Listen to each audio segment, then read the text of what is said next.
Good afternoon, everyone. This is your host, J.R. Michael, with another episode of Make That Bloody Movie with Coffee. And in this random podcast episode, I want to talk about diversification that turns dollars out of dimes. And pretty much in this podcast, we will be talking about Hollywood stars and how much money they make. Not really how much money they make, but really the fact is that they make so much money, and some of them don't know how to invest their earnings wisely. So what I want to and also don't forget, stay till the end of the episode because I will give you the coffee of the day as well. So let's get right into it. Diversification makes dollars out of dimes. What do I mean by that? Pretty much that when you invest dimes into stocks, and this is not a financial podcast, this is just life lessons of how little things can become big things. And one of the things that I've been reading about, and this is not my article, this is something that I'm reading online, and I will quote them on it. They talk about Hollywood stars, and many of them makes millions every single year.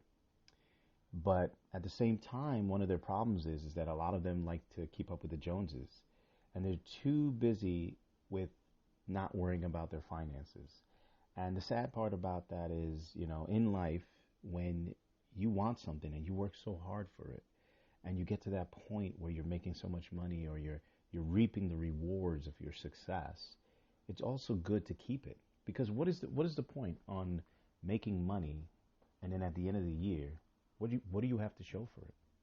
And it doesn't mean the Lamborghinis, yachts, and houses, because you could rent all that. I'm not impressed with that. I'm impressed with how are you creating your wealth from the things that you love doing, which is your passion, being an actor, being a director, being a producer, or owning your own production company. If you're working to build something, then it should be that you should focus on your finances as well, and not just let managers or accountants or other people handle your money. They wouldn't know what to do with it.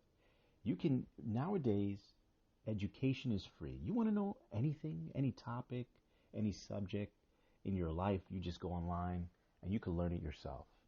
There's mentors, there's people talking about it. There's no excuse. The information is there. Now, if you're lazy to go out there and get it, then that's on you. But don't blame anybody when you lose your money. Because at the end of the day, that's your hard-earned money. And if you want some idiot manager or accountant broker to steal and pretend and say they're doing it in your best interest and you're not monitoring them, then that's your fault. So that's my take on Hollywood people and how they don't pay attention to their funds. But the title I was saying is Diversification Makes Dollars Out of Dimes. It's pretty much, it goes into the article, and then they talk about when you invest, and you see how some of these people in Hollywood that are billionaires, it was because they diversified their funds into different ventures.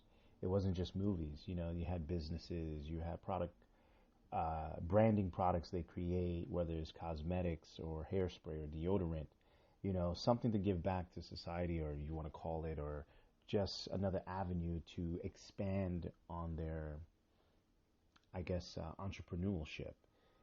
But being a creative artist, whether you're a singer, writer, actor, you have to get your hands into other cookie jars, meaning other business ventures, because putting all your eggs in one basket, yeah, you can make all that money.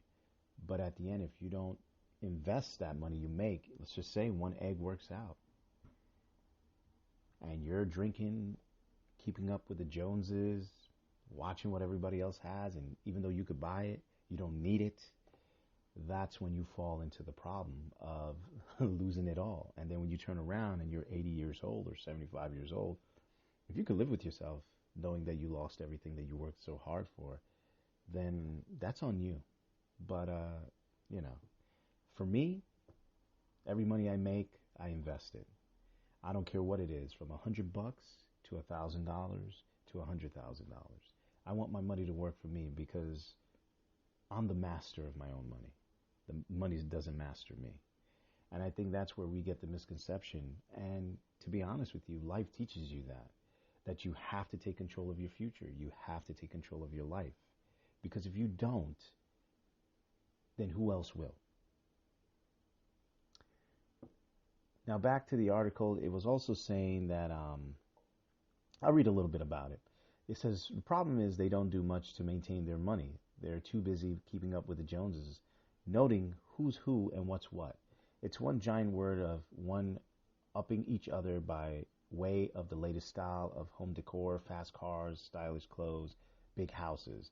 It's all very one-dimensional, which makes that they're not in business for diversifying. You see, and the article continues to mention about how that, Hollywood people just focus on one thing, and it's material things. And the world is not really about that. I don't know if they know that. As a Business Insider, in this article, it says, what sets these 6 billionaire entertainers and studio executives apart from their peers is not only that they excel in the industry, but they also leverage their success by making investments that provide significant income in return that's beyond their salaries. What does that mean? If you didn't understand that, they diversify whatever they make from, let's say if they're a producer, actor, sportsman guy, they put it into another business and they make sure that it's set up in a way that it will surpass whatever they're making as a salary. So then, let's say they get hurt, let's say they can't do those things anymore, they can live off of their investments, which is a smart thing to do, by the way. It does, admittedly, the article continues to say, the Hollywood Billionaires Club may not stay small for long.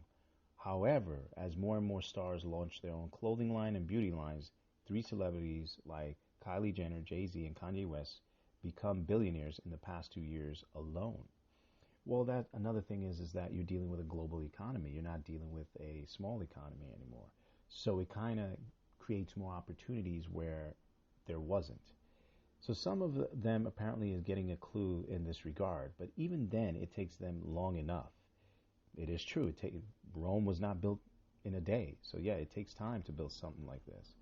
Investing in one's immediate look as all well and good. In fact, there's a lot of money to be made in promoting pretty faces and perfect bodies during the best of times. But that shouldn't be your only investment. Goes back to that too, yeah. Diversifying. It should only be a very small fraction, because when the bad times come, and they always eventually do, which is true, people shy away from the luxuries and the sticks with the necessities instead. So when the bad times come, you ain't seen nobody driving no Ferraris or yachts or bling blinging, as they say. Holding on to a spread of these necessities like real estate investment, trust, REITs, and keeping the stress lines off your face while helping you become the millionaire you hope to retire as, next door or otherwise. Getting tongue-tied. But yeah, again, I'm not going to continue to read the article. You can definitely go to seekalpha.com. It's an article there, and it's actually titled 2 Millionaire Moneymaker REITs. Some people say REITs. And it explains to you, and they use Hollywood as an example of how they make a lot of money, but some of them don't really diversify their investment, whether it's real estate, whether it's stocks and bonds, whether it's cryptocurrency now, which is another vehicle of investment, rental properties, products, branding such as clothing line, makeup, stuff like that. That's what they're talking about, how you can create your wealth by doing things. And sometimes it could be the stuff that you invest in may not be something that people understand, but you also got to be creative in it and really understand that what makes you have to be the captain of your ship, is what I'm saying. You have to want to set yourself up for success. And there's no right or wrong answer. Again, Warren Buffett, how he did it, he went with that because that's what he believed in. Bill Gates, Steve Jobs, Amazon guy, these guys just went with a gut instinct, and they saw the market, what it needed, and they provided a solution to it. And I think that's the way you got to look at your career, your life. What is it you want? What is it you're trying to obtain and create? So when you die, you leave something behind as a legacy of yourself to your families or whoever. You know, it's not impossible to be a billionaire. You know, there was a time we didn't have rappers that were billionaires, you know, and today there are. You know, in the near future we'll have trillionaires, you know, if there's not one right now that we don't know about. So again, ladies and gentlemen, when you're out there, whatever you're planning to do, don't work for free, because at the end of the year, what really counts is how much you keep, not how much you spent. All right, everyone. Thank you for joining me on another episode of Make That Bloody Movie with Coffee. And the coffee of the day I was having is Starbucks Macchiato Caramel with a little bit of whipped cream on the top and cinnamon. And I can never say that word, macchiato. Always tongue ties me. But thank you for joining me on this random episode. I just wanted to share with you guys. And this is your host, JR, signing out.